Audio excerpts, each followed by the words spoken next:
Hey sisters! Today I'm here just to sign on and go through the contents of my birth kit with you.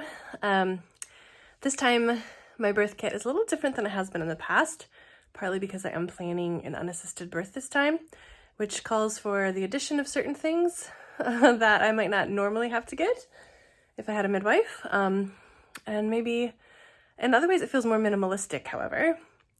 So I pulled together my personal list of what to include in my birth kit this time, based partially on my just remembrance of what I used to have in the birth kit that I got from my midwife. She had an account with Radiant Belly, and you just have to put in her name, and then there was this kit already made. You just click order and specify a couple details, and there it was done. So I had the memory of having done that 4 times, as well as things I've noticed others have at their births when I attend them, and some things that I just wanted to add based on my own reading and research in unassisted birth books. So let me walk you through it.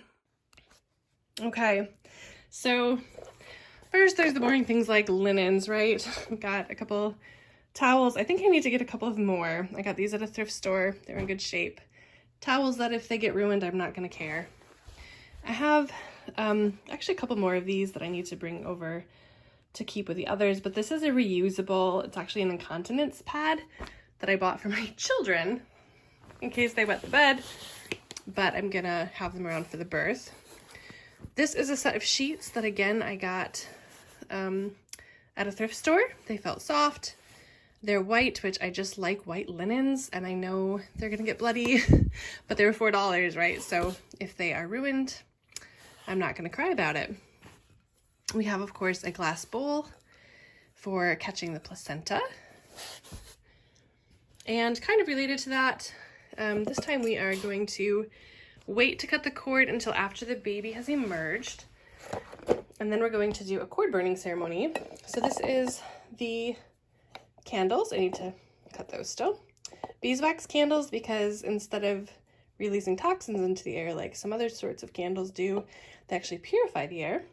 And then this box is what we will hold the umbilical cord across while holding candles this way, one from each end to burn through the cord. This is a little box of tea lights that are LED, and I actually bought these when I was doing doula work to set up in hospital rooms. Fire-free fire, right? Just for ambiance. We'll see if we can get that far. Now let's open up this box.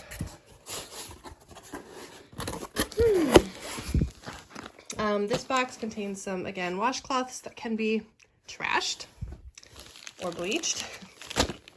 A queen mattress bag.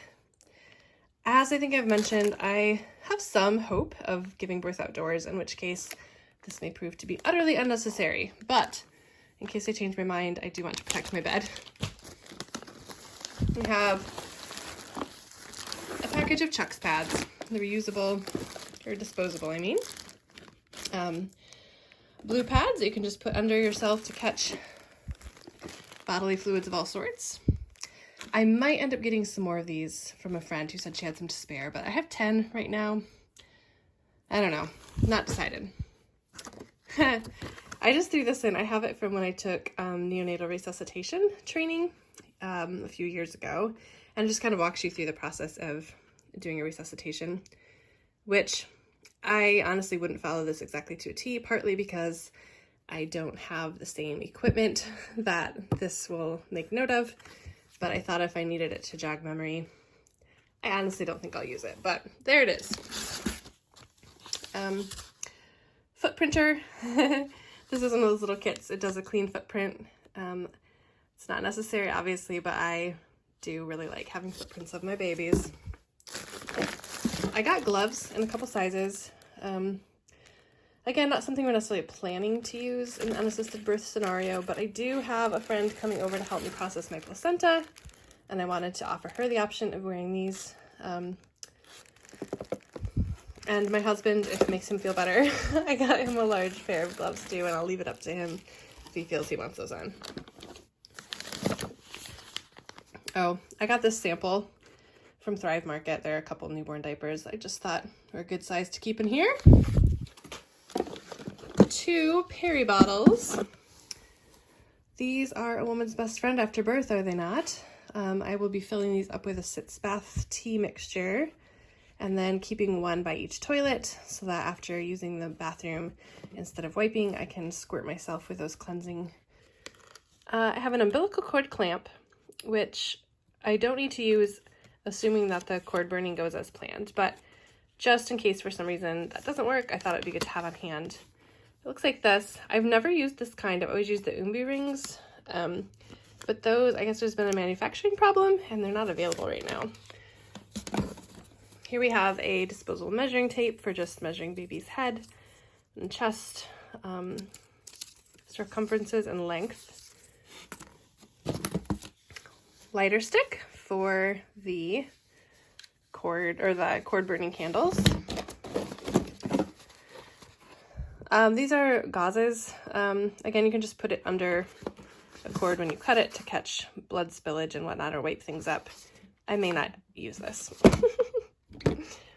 Here's a little suction bulb. I will say, however, that even though this is here, I plan to use my own mouth to suction my baby if needed. Okay, let's see. Now we're getting into herbs and oils.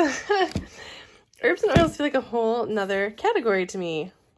So this is my my postpartum hemorrhage prevention and repair kit. I bought all of these, and as you can see, they're all still sealed, and I'm hoping they will stay that way because nobody wants to have to use these things. But there's something about having them available that kind of puts the mind at ease, I think, especially for my husband. So if I don't use these, I'll probably just resell them in a birth group on Facebook or something. But each one of these herbal tinctures has a specific application in the process of birthing the placenta and stopping bleeding, either pre-placenta or post-placenta, and in just making sure that everything is cleared out. So there's specific ways that each of them would be used. The chances that I'll have to use all of them are very, very small. And the chances that I will use any of them is also pretty small. But here they are, just to make us feel better. All right, these are some other just nice plant medicine things, I guess. This is actually just a little linen spray, aromatherapeutic, lavender, just for niceness. Surrender and Valor are 2 of my favorite essential oil blends during labor, especially at transition, or when the pushing starts to feel intense. If you can have somebody on hand to have you sniff these or put them on the back of your neck or your chest, as the names imply, they help with courage and surrendering, which are so vital.